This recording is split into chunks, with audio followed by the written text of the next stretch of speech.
வணக்கம். இன்னைக்கு நம்ம வெளுக்க போகிறது புன்ராஜ் இல்லை பொன்ராஜ்.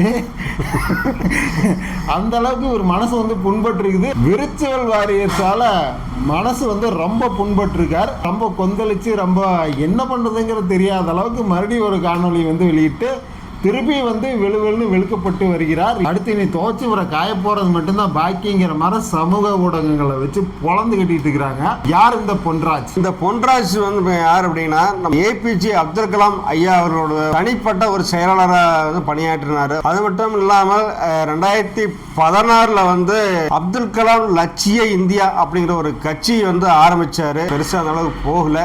அதுக்கப்புறம் இவரு கமலதாசனுடைய மக்கள் தாசன தாசனாவே தான் இருக்கிறாருங்கனால கமலதாசன் கூட வச்சுக்கலாம், ஒன்றும் தப்பு இல்லை. அவருடைய மக்கள் நீதி மையம் கட்சியில போய் இணைஞ்சிட்டாரு.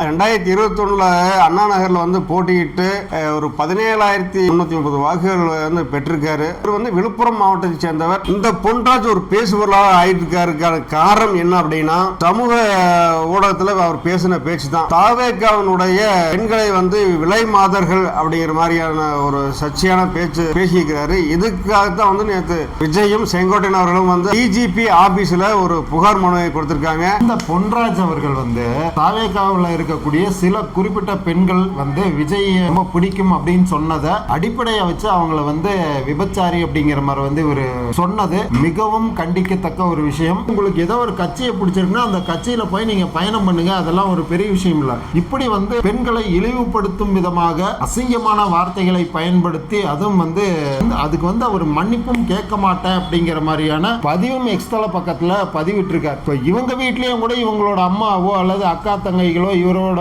மனைவியோ இவருடைய குழந்தையோ கூட வந்து விஜய் அவர்களை வந்து கட்டாயமா பிடிக்கிறதுக்கான வாய்ப்புகள் இருக்கு. ஏன்னா நடிகர் அப்படிங்கிற போது அவரை பிடிக்கிறதுக்கான வாய்ப்பு இருக்கு. அப்போ வந்து இவங்க வீட்டில் இருக்கக்கூடிய பெண்களையும் வந்து இந்த மாதிரி சொல்லிட முடியுமா அப்படிங்கிற ஒரு கேள்வியும் இந்த இடத்துல எழும்பிடுது. ஏன்னா அவர் சொன்ன விஷயம் தான், அது அவருக்கே கூட வரதுக்கான வாய்ப்பு அப்படிங்கிறது கட்டாயமா இருக்கு. பெண்கள் வந்து ஒரு அன்பின் மிகுதியால் வந்து சொல்லக்கூடிய ஒரு வார்த்தைகள் தான்.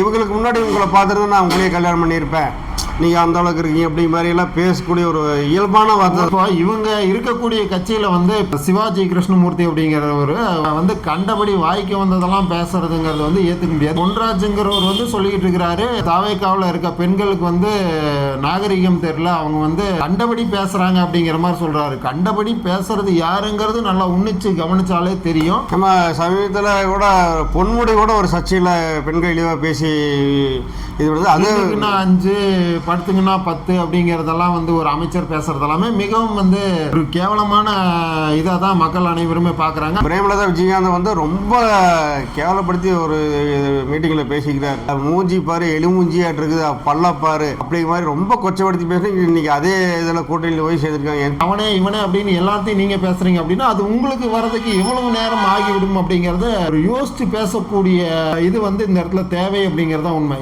ஒரு தனிநபரை வார்த்தைகளால் தாக்குதல் அப்படிங்கிறது ரொம்ப இழிவுத்தனமா ரொம்ப கேவலமா போய் பேசக்கூடாது அப்படிங்கிற அந்த நாகரீகம் அப்படிங்கிறது இது போன்ற மனிதர்களுக்கு கட்டாயமா வேணும். அப்துல் கலாம் ஐயாவுக்கு வந்து ஒரு இப்படி ஒரு ஆளை கூட வச்சிருந்தாரு அப்படிங்கும்போது அவரோட ஆத்மாவே வந்து இவரை மன்னிக்காதுங்கிற மாதிரி தான் இருக்கு. ஏன்னா இப்படி ஒரு எண்ணம் கொண்டவரை நம்மளுடைய செயலாளராக வச்சிருந்தோமா அப்படின்னு அவர் நினைக்கிற போது அவர் எவ்வளவு பேர் மனிதர் மாமனிதர் அவர் நல்ல பேர் வச்சிருந்தாரு. 2 சூட்கேஸோட அந்த இதுக்கு போனார், குடியரசுத் தலைவராக போனார். இதே 2 சூட்கேஸோட தன்னோட கரைப்படியாத கையாக வெளியே வந்த ஒரு அரசியல்வாதி அப்படின்னா ஏபிஜே அப்துல் கலாம் ஐயா அவர்களை நம்ம சொல்ல முடியும். கோடிகளில் ஒரு மனிதரை பார்க்குறோம் அப்படின்னா அது போன்ற ஒரு மனுஷங்க தான் வந்து அவங்கெல்லாம் வாழ்ந்து மறைந்தாங்க. இன்றைக்கும் வந்து அவருக்கான ஒரு மதிப்பு அப்படிங்கிறது மக்கள் மத்தியில் எந்த அளவுக்கு இருக்கு. இந்த ஆள் போய் அங்கே இருந்தாரு, அவர் கூட இருந்தாருங்கிறது வந்து உண்மையாலுமே ஒரு வேதனையா இருக்கு. இந்த ஆளுங்கெல்லாம் போய் அவர் கூட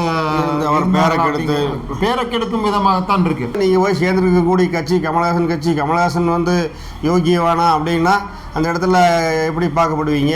அடிமைத்தனமாக தான் இருக்குது அப்படிங்கிற மாதிரியே பரவாயில்ல எல்லாமே போட்டு வெளுவெளுன்னு வெளுத்துக்கிட்டு இருக்காங்க. ஆனால் கட்சி வந்து முதல்ல வந்தப்போ ரிமோட்டை தூக்கி டிவி உடைக்க நான் வந்து அவ்வளோ தூரம் எதிர்ப்பாக தெரிவிக்கிறேன்னு சொல்லிட்டு இவங்களோட கொள்கையெல்லாம் முன்னிலைப்படுத்துகிறாங்க. ஆனால் இப்போ வந்து பார்த்தீங்கன்னா அந்த கொள்கையெல்லாம் எங்கே காணாமல் போயிருச்சா, இல்லை வந்து இவங்கெல்லாம் மறந்துட்டு கோமா ஸ்டேஜில் போய் இப்போ மறுபடியும் வந்து வேற மாதிரி மாறிட்டாங்களா? நிருபர் கேட்ட கேள்விக்கு ரோடு சரியில்லைன்னு தான் சொல்ல முடியும், எங்கெங்கே ரோடெல்லாம் சரியில்லைன்னு சொல்லி எல்லாத்தையும் வீடியோ எடுத்தால் காட்ட முடியும் அப்படிங்கிற மாதிரி திமுகவும் பயங்கரமாக விமர்சனம்லாம் பண்ணார். இன்னைக்கு அதிலே போய் ஒன்று சேர்ந்துக்கிட்டு அது எப்படி சொல்கிறது, அதை சொல்ல முடியல. ஒருத்தரும் ஒரு கட்சியில் பயணிக்கிறாங்க, அவங்களுடைய செயல்பாடுகள் என்ன, மக்களுக்கு வந்து என்ன மாதிரியான பணிகளை செய்வார்கள், அதை வந்து அவங்க சொல்லி வாக்குகள் அப்படிங்கிறது வந்து மக்களிடையே போய் இவங்க வாக்கை பெற்றால் அது சிறந்த ஒரு அரசியலாக இருக்கும். அதை விட்டுட்டு அடுத்தவங்களை வந்து கொச்சைப்படுத்துவது, அடுத்தவங்களை வந்து இழிவாக பேசுவது, இது போன்ற செயல்கள்லாம் ஈடுபடக்கூடிய சில நபர்களால் அந்த கட்சிகளுக்கும் கெட்ட பேர். அதனால வந்து அந்த இப்போ திமுகவில் இருக்காருன்னா திமுக கட்சி வந்து இதுக்கு கண்டனம் தெரிவிக்கணும். இந்த பொன்ராஜ் வந்து சொல்லிக்கிட்டு இருக்கிறாரு இது போன்ற பெண்களை வந்து விஜய் அவர்கள் கண்டிக்கல அப்படின்னு. அவங்க கட்சிக்குள்ள கண்டிச்சிருக்கலாம் இல்லையா? அப்படி இவங்களுக்கு தெரியும் கண்டிக்கல அப்படிங்கிற விஷயம் வந்து இவர் கண்டிக்கல அப்படின்னு சொல்றதை வந்து முழுமையாக வந்து ஏற்றுக்க முடியாது. கண்டிச்சிருக்கலாம், அவரும் நிறைய இடத்துல சொல்லிக்கிட்டு தான் இருக்காரு இது போன்ற வந்து நீங்கள் வண்டியை தொடர்ச்சியாக பின்பற்றி வராதீங்க, இதனால விபத்துகள் ஏற்படும். அவர் அதையும் தான் குறிப்பிட்டு சொல்லியிருக்காரு பொன்ராஜ் அவர்கள். வந்து விபத்தில் வந்து ஒருத்தன் செத்து போயிட்டான், அவன் வந்து அந்த பையன் வந்து நீங்கள் சொல்லியிருந்தீங்கன்னா அந்த மாதிரி ஆயிருக்காதுல்ல அப்படிங்கிற மாதிரி சொல்லியிருக்காங்க இல்லையா? திமுக மீட்டிங்லேயும் தான் இறந்துருக்காங்க. ஸோ இது போல வந்து நம்ம ஒரு விஷயத்தை வந்து ஒரு குறிப்பிட்ட ஒரு நபரை பிடிக்கவில்லை அப்படிங்கிறதுக்காக வந்து நொறுங்க பிடிச்சி பேசுறதுங்கிறதெல்லாம் ஒரு அநாகரிகமான அரசியல். இவர் இத்தனைக்கும் வந்து அரசியல் விமர்சகர் வேறையும். இதெல்லாம் கேட்கும்போது இவரெல்லாம் என்ன மாதிரியான அரசியல் விமர்சகராக இருக்க முடியும் அப்படிங்கிற ஒரு மிகப்பெரிய கேள்வி இந்த இடத்துல பிறகுது. இவங்க கட்சியில் எதை சொன்னாலும் பெண்களை பற்றி எதை யார் வேணாலும் என்னாலும் பேசலாம், அதுக்கு வந்து எந்த ஒரு எதிர்ப்புமே வராது. ஆனால் அடுத்த கட்சியில் வந்து ஒரு அன்பு மீதினால சொல்லிட்டான்னு ஒன்று இது வந்திருக்கு. இதில் இன்னொன்று, இந்த மாதர் சங்கம் என்ன பண்ணுதுன்னு தெரிய மாட்டேங்குது. இல்லை, அதுக்கும் வந்து இவர் விளக்கம் கொடுத்துருக்காராம்மா. மாதர் சங்கம் என்ன பண்ணுறது, மாதர் சங்கம் வந்து என்ன பண்ணும் அப்படிங்கிற மாதிரிலாம் ஒரு குடான்ஸ் கதை வந்து விட்டுருந்தார். சில இதுக்கு மட்டுமே வந்து கேள்வி கேட்கக்கூடிய மாதர் சங்கங்கள் இது போன்ற பெண்களை இழிவுபடுத்தும் பேசும் நபர்களை கண்டித்து அவங்க வந்து முன்னிலை வகித்து வரணுமா இல்லையா அப்படிங்கிறதா இப்போ கேள்வி. இல்லை, ஒன்றும் இல்லாத ஒரு விஷயத்துக்கு சிம்பு நயன்தாரா நாக்க கடிச்சேன் அப்படின்னு சொல்லி ஒரு போராட்டம் பண்ணாங்க. இதெல்லாம் ஒரு போராட்டமா? அது அவங்களுடைய ஒரு விமர்சனத்துக்காக, அவங்களுடைய படத்தினுடைய இதுக்காக வந்து அவங்க பண்ணக்கூடிய ஒரு விஷயமா. ஒரு அரசியல் புதுசாக வருதுன்னா அந்த அரசியல் கட்சி தலைவர்களை கூட அவங்களோட கொள்கை கோட்பாடுகளை பிடித்த நபர்கள் இருப்பாங்க, அவங்கள பின்பற்றக்கூடிய நிறைய பெண்கள் இருப்பாங்க. பெண்கள் அப்படிங்கிறவங்க வந்து போற்றக்கூடிய இடத்துல இருக்கக்கூடியவங்கள நம்ம எவ்வளோ தூரம் நாகரிகமாக அவங்களுக்கு ஒரு மதிப்பளித்து அவங்களை நம்ம வந்து வரவேற்கணுமே தவிர, இந்த இடத்துல வந்து எனக்கு பிடிக்கும் அப்படின்னு அவங்க ஏதோ தெரியாதனமாக சொல்லக்கூடிய அந்த வார்த்தைகளை நீங்கள் வந்து சரிப்படுத்தணுமே தவிர, அவங்கள வந்து இழிவுபடுத்தும் விதமாக அவங்கள அசிங்கப்படுத்தி அவங்கள வந்து விபச்சாரி அப்படின்னு சொல்கிறதெல்லாம் வந்து மிகவும் கண்டிக்கத்தக்க விஷயம். இதெல்லாம் வந்து ஒரு நாகரிகமான அரசியல்வாதி பேசக்கூடிய விஷயமே கிடையாது அப்படிங்கிறது தான் இந்த இடத்துல நம்ம ஆணித்தளமாக அடித்து சொல்கிறோம். பெண்களை வந்து தெய்வமாக பார்க்கக்கூடிய ஒரு விஷயமா தான் இருக்குது. அதாவது மீனாட்சி அம்மன், காமாட்சி அம்மன், கருமாரி அம்மன் அப்படிங்கிற மாதிரி இந்த கோயிலே கூட பெண்களுடைய தெய்வமாக நிறையா இருக்குது. அப்படி இருக்கக்கூடிய இந்த நாட்டில் இப்படி ஒரு கேவலமான ஒரு விஷயத்தை வந்து சொல்றார் அப்படின்னா, அவேக்காவனுடைய மகளிருக்கு வந்து ஒரு விபச்சாரிகள் அப்படிங்கிற மாதிரி நாவடக்கமே இல்லாமல் அவர் பேசும்போது ஒட்டுமொத்த மகளிருமே வந்து அவ்வளோ ஒரு கடுப்பில் இருக்காங்க. பொது தளத்தில் இப்படி பேசுனதுக்கு தான் வந்து ஒரு மன்னிப்பு அப்படிங்கிறது கூட கேட்க தெரியாத ஒரு நாகரிகமற்ற ஒரு மனிதராக தான் இவர் இருக்காரு. இவருக்கெல்லாம் மதிப்பு அப்படிங்கிறதே வந்து கட்டாயமாக கிடையாது. இவர் வந்து